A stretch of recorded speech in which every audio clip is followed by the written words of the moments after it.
Vamos lá, pessoal. Continuando nosso vídeo sobre tipos de manutenção. Qual a melhor estratégia de manutenção? Qual a seleção? O que caracteriza cada um dos tipos de manutenção?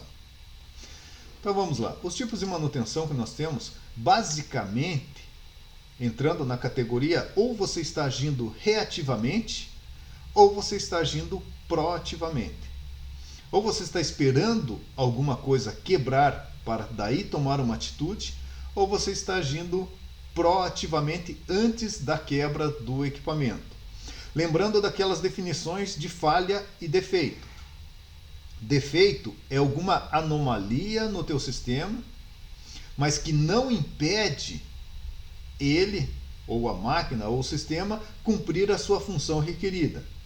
É uma esteira transportadora que está com aquecimento no mancal, mas ela ainda está transportando o produto. Isso é um defeito, o aquecimento. O que seria a falha? A falha é quando você para, shutdown, para de cumprir a função requerida. Então, travou a esteira não funciona mais, então aí eu tenho uma falha. Então, vibração, aquecimento, ruído, vazamento, tudo isso pode ser caracterizado como um defeito do equipamento, que se não for tratado vai se transformar numa falha. Então, quando eu estou trabalhando na falha, ou seja, o equipamento parou de trabalhar, eu estou agindo reativamente. Qualquer outra ação, enquanto o equipamento ainda tem condições de realizar a sua função requerida, eu estou agindo proativamente. E aí, dependendo da literatura, eu tenho algumas classificações para isso. Eu posso classificá-la como manutenção corretiva não planejada, sendo a reativa, a corretiva planejada, preventiva, preditiva e detectiva como ações proativas. Ou posso chamar de emergencial a reativa, programada, sistemática, preventiva e preditiva como proativa. Ou posso colocar como não programada, condicional de execução, condicional de inspeção. Independente o nome, a nomenclatura que você usa na tua empresa. O que tem que ter ciência é dessa separação entre uma ação reativa e uma ação proativa. As definições que nós vamos fazer vai ser com base nessa nomenclatura aqui. A corretiva não planejada, a corretiva planejada, preventiva, preditiva e detectiva, que é o que a engenharia de manutenção vai orquestrar dentro de uma visão da MCC, ou RCM, que é a manutenção centrada em confiabilidade, que ela trabalha com esses tipos de classificação de manutenção. Então vamos lá. A primeira, manutenção corretiva. Segundo a norma 5462, a manutenção corretiva é a manutenção efetuada após a ocorrência de uma pane destinada a recolocar um item em condição de executar uma função requerida. O destaque que eu faço aqui é para a palavra pane, porque pela norma a classificação é o seguinte: quando existe a falha é o evento, é o momento da quebra, houve a falha. Após esse momento, o equipamento se encontra em pane. No jargão de chão de fábrica, são pouquíssimas empresas que trabalham com jargão pane. A maioria delas trabalha com o jargão, o equipamento está em falha. Então é só um abuso de linguagem, mas pela norma seria pane, essa situação. Então, a manutenção corretiva é a atuação para correção da falha ou desempenho menor do que esperado. A corretiva é corrigir e restaurar. O sentimento da equipe que só trabalha nessa corretiva não planejada é de bombeiro apagando incêndio. Quebrou um equipamento, corre lá, vamos consertá-lo. Quebrou um outro, corre lá, vamos consertá-lo. Quebrou dois ao mesmo tempo. Joga na moeda ou usa algum dos critérios já estabelecidos, se tiverem, para saber qual que você atende primeiro e qual que você atende por segundo, caso você não tenha mão de obra suficiente para atender todas ao mesmo tempo. Mas é o sentimento de enxugar gelo, que você conserta, o equipamento quebra, no outro dia você conserta, o equipamento quebra. Então, a moral da equipe que só trabalha em corretiva não é das melhores, porque é um sentimento de frustração. Parece que o trabalho dele não está dando conta do serviço. Agora, nessa manutenção corretiva não planejada, né, que é essa reativa, o fato já ocorreu, então eu não tenho muito o que planejar, já ocorreu. Os custos são elevados. Por que os custos são elevados? Porque aqui envolve compras emergenciais. E compras emergenciais normalmente são mais onerosas para a empresa. E essas compras emergenciais decorrem de vários fatos. Você não localiza o componente que você precisa para a substituição. E às vezes você entra no teu sistema de controle de estoque e ele está presente no sistema, mas no almoxarifado você vai retirar ele não está lá. Pode ter sido que alguém retirou e não anotou, alguém retirou, guardou na sua caixa de ferramenta. Isso acontece muito no terceiro turno, onde ou ele tem os sobressalentes que ele usa já no armário ou na sua caixa de ferramenta, ou ele não consegue retirar do almoxarifado, e muitas vezes, porque ele é trancado e o almoxarifado só funciona no horário de expediente comercial. Cada empresa tem a sua situação. E compras de emergência, compras que você precisa fazer de uma maneira acelerada, você não presta muita atenção em questão de custo. E os vendedores, fornecedores, representantes sabem disso. De acordo com a sua necessidade, vai ser o preço que ele vai jogar no teu produto.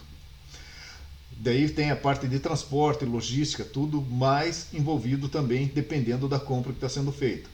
A extensão dos danos pode ser grave. Eu tenho só um rolamento com problema. Só que se eu não trocar esse rolamento, é capaz de arrebentar o rolamento. Então, o mancal aonde o rolamento está alojado pode ser danificado. O acoplamento que aquele eixo está conectado vai ser danificado. Então, a extensão dos danos eles vão aumentando. A mesma coisa com o painel elétrico. Eu tenho uma seccionadora que está com uma temperatura elevada, com algum curto interno na chave. Se eu não substituir antes da falha acontecer, quando falhar, ela vai fechar um curto e vai explodir todo o painel. E todos os equipamentos que estão em volta dessa seccionadora vão ser perdidos, além de ter que refazer o painel, refazer a instalação e o risco de acidente se alguma pessoa estiver próximo desse painel quando ele explodir. Então os danos podem ser muito graves. E aquilo que eu havia comentado antes, quem comanda a manutenção? Se você age só reativamente, o teu sentimento, tua autoestima vai para o buraco. Porque você não planeja as suas ações, é a máquina que planeja a tua agenda. Então isso é muito ruim.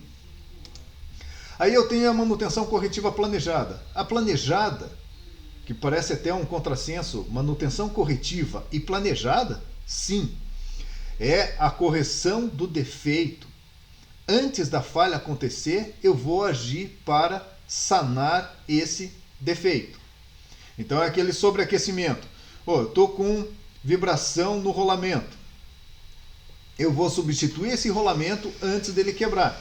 Então eu vou substituir só o rolamento. Eu já sei qual é o rolamento que eu preciso. Eu vejo no almoxarifado se tem, ou faço uma compra, uma previsão para substituição daquele rolamento, evitando compra de emergência. É mais barato, é mais rápido. Por que é mais rápido? Se eu planejo a minha ação, vou substituir aquele rolamento, eu já sei exatamente todas as etapas para acessar a máquina, desligar o processo, desacoplar, abrir a tampa, substituir o rolamento e colocar ele para rodar de novo. Que é diferente de quebrou de emergência. Você corre no local para saber o que aconteceu. vou precisar levantar esse eixo. Daí você vai no almoxarifado, pega uma chave para soltar o eixo. Daí, vou precisar de uma girafa, de uma talha para levantar. Eu não consigo fazer sozinho, preciso de ajuda. Eu tenho que chamar mais alguém para me ajudar a fazer essa atividade. Como não é planejada, você corre até o local da falha, vai para o almoxarifado, corre até o local da falha, corre para a oficina, corre até o local da falha. Você tem muito deslocamento, muito tempo perdido. E a questão de pressão. Se você tem alguém no teu cangote dizendo, quando que vai voltar? Coloca ele para rodar, nós estamos com pedidos atrasados, vamos ter que pagar multa. E não torna esse trabalho muito seguro. Muito estresse não é bom. Pouco estresse não é bom, mas muito estresse também pode transformar isso daí em um trabalho inseguro. Então, quando eu trabalho de maneira planejada, eu tenho uma ação proativa. Então eu sei o que tem que fazer, eu sei o procedimento de como fazer, as ferramentas que eu preciso, as pessoas que eu preciso, eu já comprei o sobressalente com antecedência, eu faço essa atividade com mais segurança, com mais controle. E isso é muito bom. Tem as manutenções preventivas. A preventiva basicamente é executar a manutenção, a manutenção efetuada em intervalos pré-determinados de tempo. Então é o planejamento que eu faço para fazer a atividade. Esse intervalo de tempo, ele pode ser em horas, monitorado em hora, a cada 500 horas, 600 horas, quilômetros rodados, a cada 10 mil quilômetros rodados, 5 mil, em tempo, em toneladas transportadas, a cada 200 mil toneladas ou a cada 50 mil peças. Então você estabelece qual é o critério de tempo que você está olhando para fazer as substituições. Isso é a base da tua manutenção preventiva. Um dos problemas ou dificuldades é nem sempre o fabricante fornece esse tempo, e ele não fornece não porque ele queira prejudicar você. Na verdade, ele conhece do equipamento dele, mas ele não conhece do teu processo. Ele não conhece a configuração operacional, a condição operacional que você está trabalhando. Então, você tem duas motobombas. Uma está trabalhando internamente na tua empresa, dentro do barracão, num lugar arejado, tranquilo, sem sujidade, e outra está trabalhando fora, sujeito a intempéries. Só em mudar o ambiente onde você instalou a bomba, a condição de deterioração do equipamento já é diferente. A mesma coisa em relação à configuração do processo. Eu tenho a mesma motobomba. Num processo, você liga ela de manhã e fica o dia inteiro com ela ligada funcionando. Em outro processo, você liga e desliga ela a cada 20 minutos. Então, mudou a configuração de trabalho, o desgaste do equipamento também vai ser diferenciado. Então, por isso que o fabricante não consegue abraçar todas as condições. Ele tem uma referência, mas você que é o dono do ativo que vai ter que saber qual a melhor estratégia, qual o melhor tempo. As condições ambientais, plantas, instalações similares, experiências anteriores, decisão de substituição à meia-vida, quando eu estou testando um fornecedor novo. Essa correia deve durar 400 horas. Se eu estou testando uma nova, em 200 horas eu vou lá e substituo e faço uma análise de laboratório, de oficina, para saber qual é o comportamento daquela correia nova, se ela suporta ou não suporta a carga a qual ela está designada. Para saber se eu posso inseri-la, posso ter um teste de aceitação e inseri-la nos meus fornecedores ou não. Ou mesmo mudar os tempos de preventiva. Dentro do processo preventivo é interessante a gente conhecer a curva da banheira. A curva da banheira, ela avalia a taxa de falha do meu equipamento em função do tempo. Essa curva da banheira é dividida em 3 áreas. A área 1 onde a taxa de falha é descendente, área 2, onde a taxa de falha é constante, e área 3, onde a taxa de falha é crescente. Nessa primeira área aqui, onde ela é descendente, é chamado de falhas prematuras ou mortalidade infantil. Aonde a taxa de falha é constante é denominada de vida útil. E onde a taxa de falha é crescente é taxa de envelhecimento. O que contribui principalmente nessa primeira fase aqui de mortalidade infantil? A qualidade do projeto. Quanto melhor a qualidade do projeto, menor vai ser a taxa de falha. Quanto maior a taxa de falha, significa que a probabilidade daquela falha acontecer também é maior. A qualidade de instalação e startup de máquina. Essa configuração ela acontece principalmente quando você faz startup de uma linha, onde tem vários ajustes, vários sensores que precisam ser calibrados certinho para a estabilidade do teu processo. Então, nesse período, a melhor estratégia de manutenção é a manutenção corretiva, até você estabilizar. Por quê? Porque a tua taxa de falha é decrescente. Quanto melhor a qualidade do projeto, menor vai ser essa curva, menor vai ser esse tempo. Se é melhor a qualidade da instalação, menor também vai ser esse tempo. E como você configura o teu startup de linha, também você diminui esse tempo. A vida útil. Para eu ter uma vida útil mais longa, aqui é a melhor vida do teu equipamento, onde ele possui a menor taxa de falha. E tem que se entender que não é com manutenção que eu consigo baixar essa taxa de falha, porque aqui é uma confiabilidade intrínseca do projeto daquele equipamento. Então aqui, a qualidade do projeto influencia, a qualidade gerencial, ou seja, qual a pressão em cima da usabilidade correta daquele equipamento, hábitos do usuário, ou seja, o operador de máquina. Tem operadores que são mais zelosos com o equipamento e tem operadores que são mais, digamos, rudes com o equipamento. Esses que são mais rudes provavelmente vão ter um desgaste acelerado do equipamento em questão. Em gestão de frotas de caminhões ou veículos de entrega ou mesmo ônibus, a gente percebe isso claramente. A influência do operador em relação aos desgastes do ativo. Tem motoristas que são extremamente zelosos na maneira dele dirigir e tem outros que são extremamente grosseiros na maneira de dirigir, e isso acelera também a deterioração do ativo. Então, o poder que o usuário tem para manter o equipamento funcionando bem é muito importante. Como que a gente trabalha isso? Através de treinamento, através do pilar manutenção autônoma. Você estabelece critérios de operação, critérios de limpeza, critérios de inspeção e aguça a percepção do usuário, do operador de máquina, para saber se tem alguma anomalia ou não e pegá-la já no começo. Questão das instalações, se as instalações foram bem feitas, e aqui as falhas são randômicas, falhas aleatórias. Elas podem ocorrer? Podem ocorrer, de forma aleatória. O que nós vamos ver um pouquinho para frente é, não adianta eu fazer manutenções preventivas aqui, que eu não consigo melhorar o meu sistema de taxa de falha, não consigo baixar o meu sistema de taxa de falha. Aqui é só observar o que está funcionando bem. Depois a gente vai voltar nesse tema.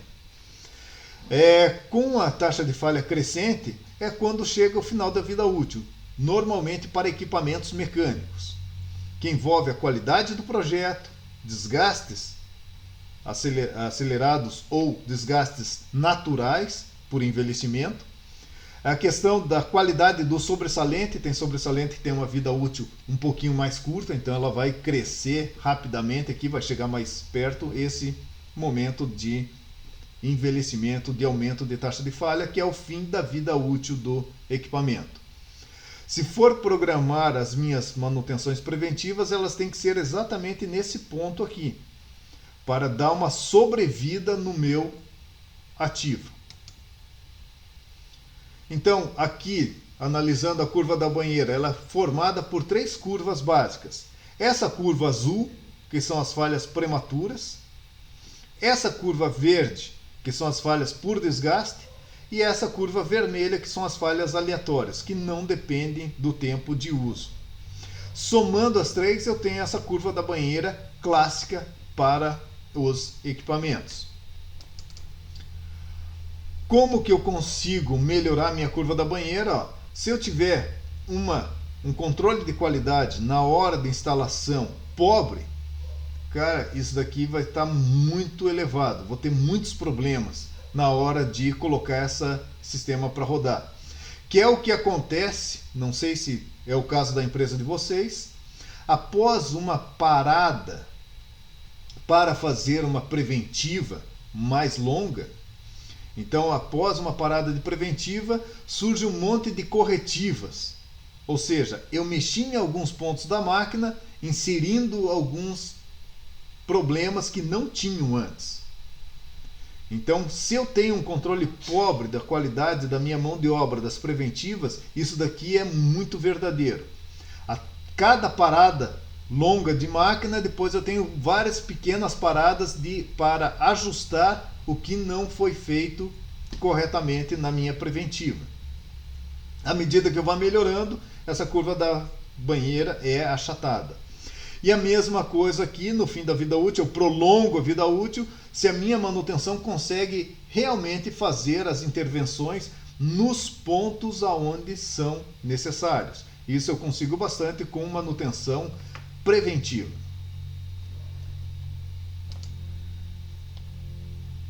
Continuando esse nosso estudo, só para a gente ter uma percepção geral de como que os processos industriais avaliam, essa é a curva da banheira clássica.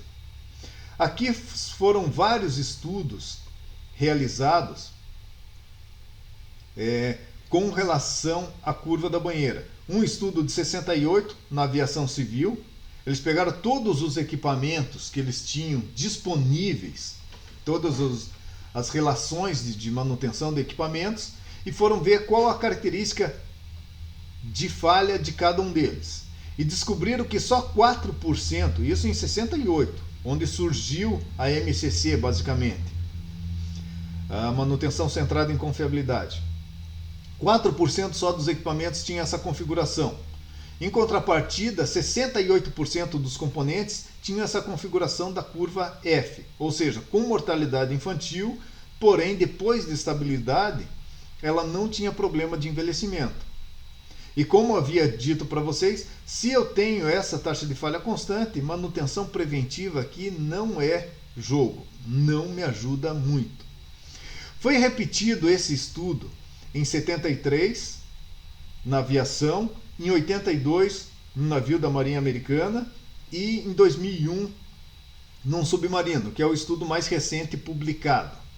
Nesse estudo mais recente, percebe-se que só 2% dos equipamentos têm essa configuração da curva da banheira clássica.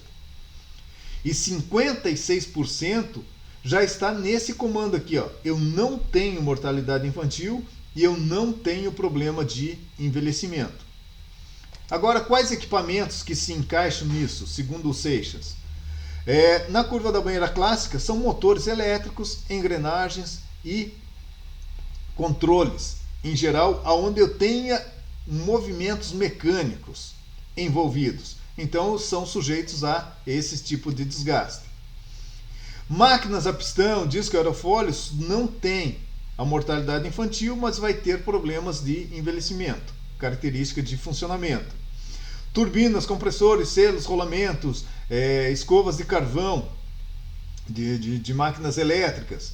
Ele vai ter esse comportamento crescente e gradativo de crescimento da taxa de falha devido ao desgaste natural da sua utilização. Itens pré-testados, tipo flaps e turbinas, como ele é pré-testado, a curva da banheira dele no início é invertida, porque ele já vem testado. Ele aumenta a probabilidade de falha um pouquinho e permanece constante ao longo da vida. Chaves estáticas, lâmpadas, LEDs, ou seja, muito de automação se encontra nesse segmento aqui, que é o que está sendo embarcado cada vez mais também dentro das indústrias. A mesma tecnologia que se usa em submarinos nucleares, muitas chaves estáticas, muitos LEDs e semicondutores de uma forma geral para esse controle. Na curva F, 6%, que são softwares, que você tem os bugzinhos do começo e depois a taxa de falha dele é praticamente constante. Essa é a configuração que temos. Agora, quando não adotar uma manutenção preventiva? Quando não for viável a manutenção preditiva, quando adotar, né? Quando não for viável a manutenção preditiva, quando envolver aspectos de segurança pessoal, aspectos de perda operacional, for mandatória, por exemplo, tem uma NR, por exemplo, NR13, trabalha com vasos de pressão, que ele diz, tal vaso de pressão tem que ser substituído a cada 6 meses, a cada 12 meses, a cada 18 meses. Vai lá e faz a substituição. Por quê? Porque é mandatória da própria norma. Ou se tem alguma legislação específica de risco ambiental, você tem que trocar o filtro a cada 2 anos. Vai lá e troca o filtro a cada 2 anos. Ah, mas ele está bom. Mas se tem uma legislação que diz que você tem que trocar, vai lá e troque porque é mandatório. Quando eu conhecer muito bem o MTBF, o tempo médio entre falhas do equipamento, aí eu posso usar preventiva sem problema nenhum. Quando envolver aspectos de perda operacional, o ativo ainda tem condições, mas eu estou perdendo a produtividade, a performance da máquina está caindo. Então eu vou lá e faço a substituição, sem problema também. O grande perigo que eu tenho nas preventivas é de introdução de defeitos que não existiam, que pode ser por falha humana, falha do sobressalente, contaminação, eu mexo numa parte da máquina e contamino a outra, danos durante a partida e parada, se eu não faço o startup correto, com a seletividade necessária para a partida de equipamentos, e às vezes tenho procedimentos escritos de maneira inadequada ou não atualizados, que também me levam a falhas. No próximo vídeo, a gente vai continuar sobre esse assunto, vamos falar um pouco daí sobre os tipos de manutenção preventivas e os outros tipos de manutenção, como a preditiva, a detectiva e a engenharia de manutenção. Até lá!